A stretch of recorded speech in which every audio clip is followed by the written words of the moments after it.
أكبر الله أكبر الله أكبر الله أكبر الله أكبر الله أكبر الله أكبر كبيرا والحمد لله كثيرا وسبحان الله بكرة وأصيلا لا إله إلا الله والله أكبر والحمد لله الحمد لله الذي جعل عيد الأضحى أكبر وسائر الإسلام وسماه يوم الحج الأكبر أشهد أن لا إله إلا الله وحده لا شريك له الذي فرض الحج والعمرة على عباد المؤمنين وأشهد أن سيدنا ونبينا محمدا عبده ورسوله خير من حج واعتمر اللهم صل وسلم وبارك على هذا النبي الكريم وعلى آله وصحبه أجمعين أما بعد ومن تبعه بإحسان إلى يوم الدين أما بعد فيا عباد الله أوصيكم وإياي بتقوى الله وطاعته لعلكم تفلحون صدق الله العظيم وصدق رسوله الكريم ونحن على ذلك من الشاكرين والشاهدين والحمد لله رب العالمين الله أكبر الله أكبر. Sedikit ditanya bahwa khutbahnya jangan terlalu panjang, kalau bisa kurang dari 15 menit. Ini saya usahakan mudah-mudahan tidak panjang. Allahu Akbar walillahil hamd. Ada orang tua kakinya sakit, lalu dia tidak ke masjid. Kenapa tidak ke masjid? Kaki saya sudah sakit. Kenapa tidak mengaji? Mata saya sudah sakit. Bahkan lutut yang sakit karena kena rematik tidak bisa sujud lagi. Kenapa? Dia bilang nikmat Tuhan sudah tidak ada. Makanya Allah berkata, wa in ta'uddu ni'matallah la tuhsuha. Jika engkau menghitung-hitung nikmat itu, maka engkau tidak akan mampu menghitungnya. Begitulah Allah memberikan kenikmatan kepada kita. Jangan sampai waktu itu hilang. Nikmat lutut yang tadinya bisa sholat, tidak sholat. Mata yang bisa melihat untuk mengaji, tidak digunakan untuk mengaji. Badan yang sehat untuk digunakan beribadah, ternyata tidak beribadah. Allah Subhanahu wa ta'ala menjelaskan dalam Al-Quran, Wallahu ja'alakum min anfusikum azwaja. Bukankah Allah yang menciptakan bagi kalian pasangan? Jadi istri itu adalah nikmat yang paling mulia.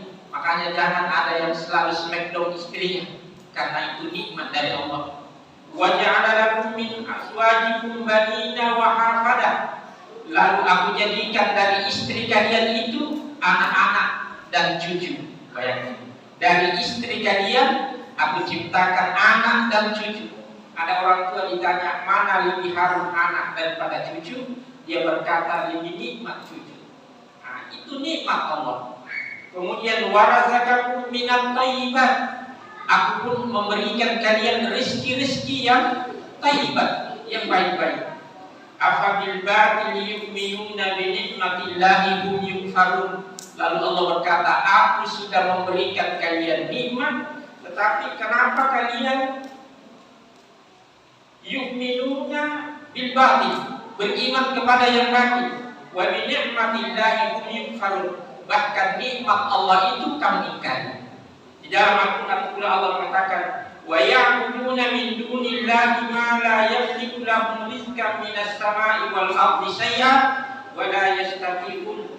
Bahkan mereka menyembah selain Allah, yang mereka sembah itu la yamlikuna lahum rizqan minas sama'i wal ardi. Yang mereka sembah itu ternyata tidak mampu mendatangkan rezeki kepada kalian. Allahu Akbar walillahil hamd. Oleh karenanya di dalam Al-Quran Allah Subhanahu wa ta'ala menjelaskan, wa in ta'azzana rabbakum la in syakartum la azidannakum wa la in kafartum inna 'adzabi lasyadid. Seandainya ketika Allah memaklumkan la in syakartum, jika kalian bersyukur atas nikmat itu, la azidannakum, maka kami tambahkan. Ini kuncinya, Pak. Jadi kalau rezeki kita itu kurang, rezeki kita susah, satu saja, syukuri, bersyukur saja. Karena Allah berkata, siapa yang syukur atas nikmat Kiai Hamzah dia mengatakan bahwa yang mana dinamakan ingkar, seseorang datang bertamu di rumah tetangganya, ibu-ibu, "Bu, alhamdulillah ibu sudah punya kursi." Lalu dia mengatakan, "Bu, apa gunanya kursi saya ini sudah tua? Ibu sudah punya mobil, apa gunanya mobil saya ini? Mobil ini sudah tua." Itu bentuk pengingkaran. Jadi kalau ada yang ada, syukuri saja. Istrimu gemuk, alhamdulillah istri saya sudah ada walaupun gemuk. Alhamdulillah saya diberikan nikmat oleh Allah sawah walaupun sedikit, itu nikmat. Itulah yang Allah janjikan, jika kalian bersyukur, aku akan tambahkan nikmat itu.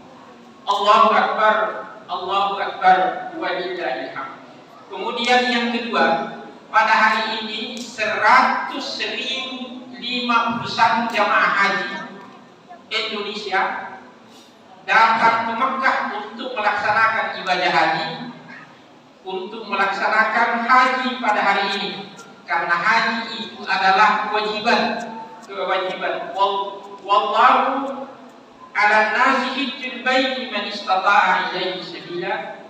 Haji itu adalah sesuatu yang diwajibkan atas mereka yang mampu melaksanakannya. Dalam hadis Abi Hurairah, qala Rasulullah sallallahu alaihi wasallam, hadis yang diriwayatkan oleh Abu Hurairah, dia berkata, "Ayyuhan nas, hai sekalian manusia," kata Rasulullah, "qad faradallahu alaikumul hajj fahajju." Telah diwajibkan atas kalian berhaji, maka berhajilah. Kenapa kita disuruh berhaji? Karena kemuliaan haji itu diantaranya satu, man hajja lillahi falam yarfus walam yafsuq kharaja min dzunubihi kayaumin waladat ummuh. Siapa yang melaksanakan haji lalu tidak melakukan perbuatan rafasa walam yafsuq, dan tidak berbuat yafsuq. Yang disebut dengan rafas, berbuat rafasa itu adalah melakukan sesuatu yang boleh tetapi diharamkan. Contohnya, ketika orang sudah pakai ihram di Makkah, tidak boleh berhubungan suami istri walaupun boleh berhubungan karena halal. Itu disebut dengan rafas. Yang kedua, yafsu, tidak melakukan yafsu. Tidak melakukan yafsu itu adalah orang yang berjalan lalu dia melihat batang pohon, kayu, rantingnya, lalu dia patahkan ranting itu, tidak ada gunanya, tidak mengganggu dia, lalu dia patahkan. Kalau orang ini melaksanakan haji tadi, berumrah tidak berhubungan dengan istrinya karena dia ihram, tidak mematahkan kayu-kayu, maka kharaja min dzunubihi kayaumin waladat ummuh. Maka orang itu seperti orang yang baru dilahirkan. Bayangkan. Jadi semua dosanya hilang. Jadi kalau 70 tahun, sekarang ya 65 tahun batasnya, 65 tahun dia berangkat haji, tidak melakukan dua dosa tadi, maka semua dosanya diampuni. Itu kehebatan berhaji. Kemudian yang kedua, wal umratu ilal umrah kafaratun lima bainahuma. Umrah, satu umrah antara umrah yang lain, maka itu adalah penghapus di antara keduanya. Jadi kalau tahun ini bisa berumrah, lalu tahun depan bisa berumrah, antara satu tahun itu akan dihapuskan dosanya. Kemudian wal hajjul mabrur laisa lahu jazaa'un illa jannah. Kata Rasulullah, haji mabrur tiada pahala kecuali surga. Hadirin yang saya muliakan, seorang ulama membagi bahwa haji itu dibagi 4. Ada yang disebut dengan haji mabrur. Mabrur itu adalah orang yang berhaji, hajinya tidak diterima. Siapa mereka? Kita tidak tahu, tapi ciri-cirinya ada. Ciri-cirinya adalah orangnya bagus sebelum berangkat tanah suci, rajin ke masjid, rajin bersedekah, baik, tapi ketika pulang dari berhaji tidak pernah ke masjid lagi. Nah, itu namanya haji mabrur namanya. Hajinya dipertanyakan. Yang kedua, haji mabrur. Haji mabrur itu tanda-tandanya adalah sebelum berangkat haji buruk, tidak pernah ke masjid, perbuatannya maksiat, pulang pun begitu, bahkan lebih parah lagi. Namanya haji mabrur ditolak. Dia naik haji karena apa? Uangnya saja, kebanyakan uang. Siapa tahu walletnya banyak, dia tidak pikir, akhirnya dia naik haji, tidak pernah beribadah sama sekali. Kemudian yang ketiga ada namanya haji makbul. Ciri-cirinya, ini haji yang diterima.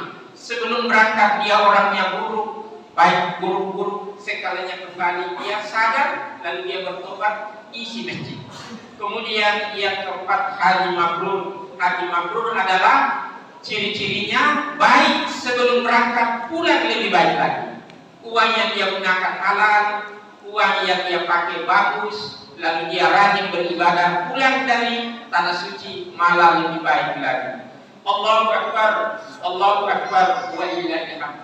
Bagi mereka yang tidak sanggup melakukan haji, apakah pahala sudah tidak ada?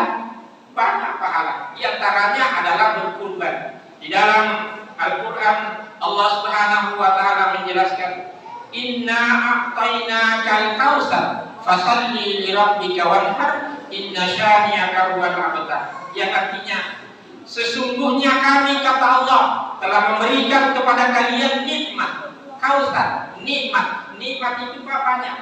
Ada nikmat itu karena hartanya banyak, nikmat itu karena anaknya banyak, nikmat itu karena mobilnya banyak. Jadi semua gitu. Makanya jangan kita heran ada orang banyak hartanya tapi tidak punya anak. Nikmatnya adalah harta. Ada juga orang banyak anaknya, tidak ada rezeki, tidak ada, kurang barang-barangnya, kurang rumahnya. Itu nikmatnya adalah anaknya. Nah, itu hadirin yang saya sebutkan. Nah, kalau ada orang anaknya mau banyak, hartanya juga banyak, mobilnya juga banyak, itu bukan nikmat melebihi nikmat lagi, itu sudah surga yang kalian minta. Hadirin yang saya, fasalli li rabbika wanhar. Setelah kami memberikan kepada kalian nikmat, fasalli, salatlah kalian, wanhar, dan berkurbanlah. Ini berpasangan, dua kata, salat, wanhar, dan berkurbanlah. Ya, berkurbanlah.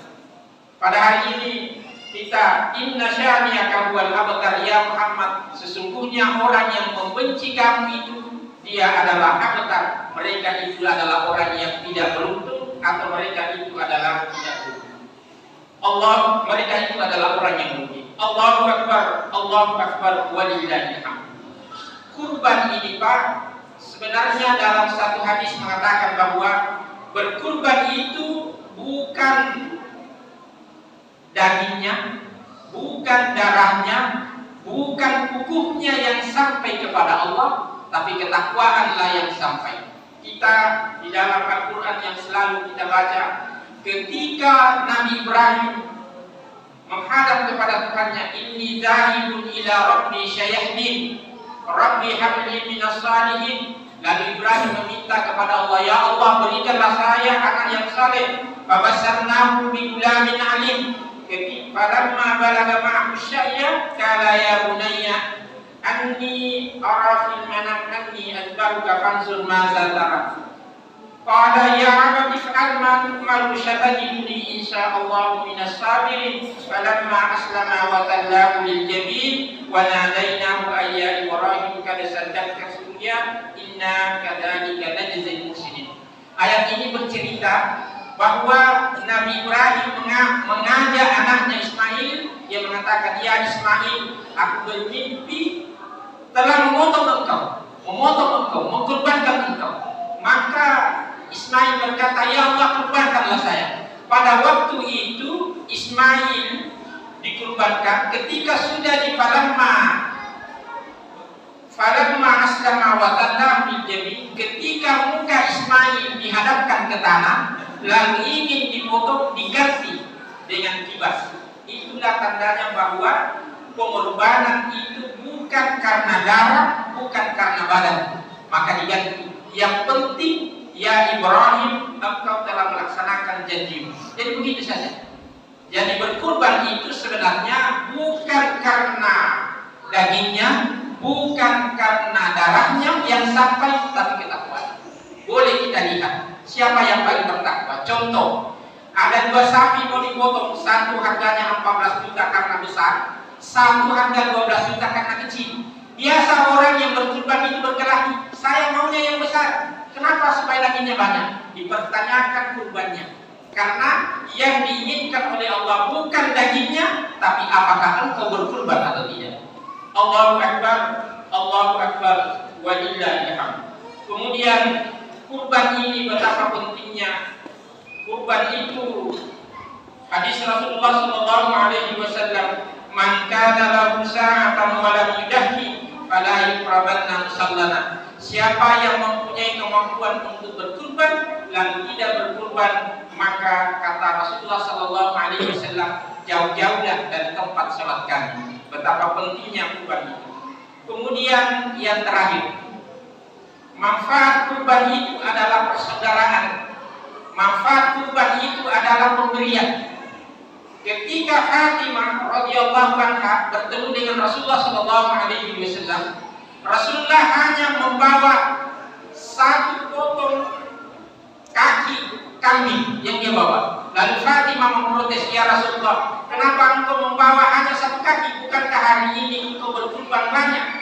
Maka Rasulullah mengatakan, "Saya berkurban, yang saya bawa satu kaki ini adalah untuk kita makan, yang kita berikan pada orang lain itulah untuk kita di akhirat."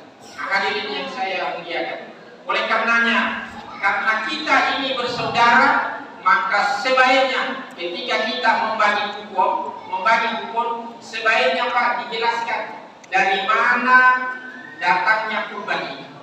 Kalau tidak bisa disebutkan, Pak ini ada sumbangan kurban, katakan bahwa ini dari Masjid At-Taubah. Ya, supaya tahu dari mana asalnya. Karena orang yang menerima kurban itu akan berdoa, alhamdulillahirabbil alamin, semoga orang yang berkurban itu lebih banyak pahala yang diberikan.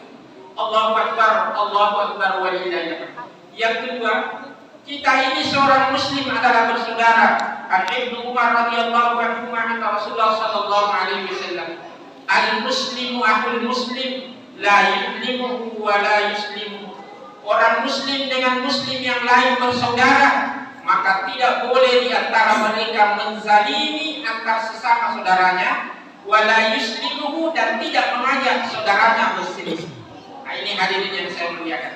Jadi kalau kita bersaudara, jangan mengganggu saudara kita dan jangan mengajak mereka untuk bermusuhan. Man kana fi hajatin akhi, kana Allahu fi hajatihi. Kata Rasulullah sallallahu alaihi wasallam, siapa yang memenuhi hajat saudaranya, maka Allah memenuhi hajatnya. Nah ini Pak. Jadi kalau ada orang datang di rumah, "Pak, tolong bantu saya 1 juta, 2 juta," bantulah dia. Karena sebenarnya bukan itu yang kau bantu, tapi kamu dibantu oleh Allah. Nah itu hadirin yang saya muliakan. Ini adalah hakikat kita. Jadi kalau kau membantu orang, maka Allah pun membantu. Man farraja muslimin kurbatan farrajallahu anhu kurbatan min kurubi yaumal qiyamah. Siapa, kata Rasulullah, yang menghilangkan kesukaran, susahnya saudaranya, maka dia akan dihilangkan susahnya di hari kemudian. Siapa yang menghilangkan susahnya saudaranya, maka akan disusahkan kesusahannya pula di hari kemudian. Saya kasih contoh. Ada jalanan tadinya 2 meter, mobil bisa masuk. Sekalinya dia bikin rumah di situ, jangankan mobil bisa masuk, motor pun tidak bisa masuk, menyusahkan tetangga. Hadirin yang sebaiknya jalanan yang 1 meter, mobil tidak bisa masuk, bukakan jalan. Karena kenapa? Bukan orang itu yang kau bukakan jalan, tapi di akhirat nanti engkau memudahkan urusan. Kemudian yang ketiga, man syatara musliman syatarallahu yaumal qiyamah. Siapa yang menutupi aib saudaranya, keburukan saudaranya, maka dia akan ditutupi aibnya. Jadi orang yang suka berzina, jangan suka bercerita tentang orang berzina. Orang yang suka mengadu domba, jangan suka mengadu domba. Karena kenapa? Itu akan diperlihatkan di hari kemudian. Tapi kalau di dunia kamu tutup aib saudara-saudaramu itu, kamu tidak akan dapat nanti di hari kemudian. Barakallahu li wa lakum fil Qur'anil Karim wa nafa'ani wa iyyakum bima fihi minal ayati wa dzikril hakim. Aqulu qawli hadza wa astaghfir innahu huwas samiul alim.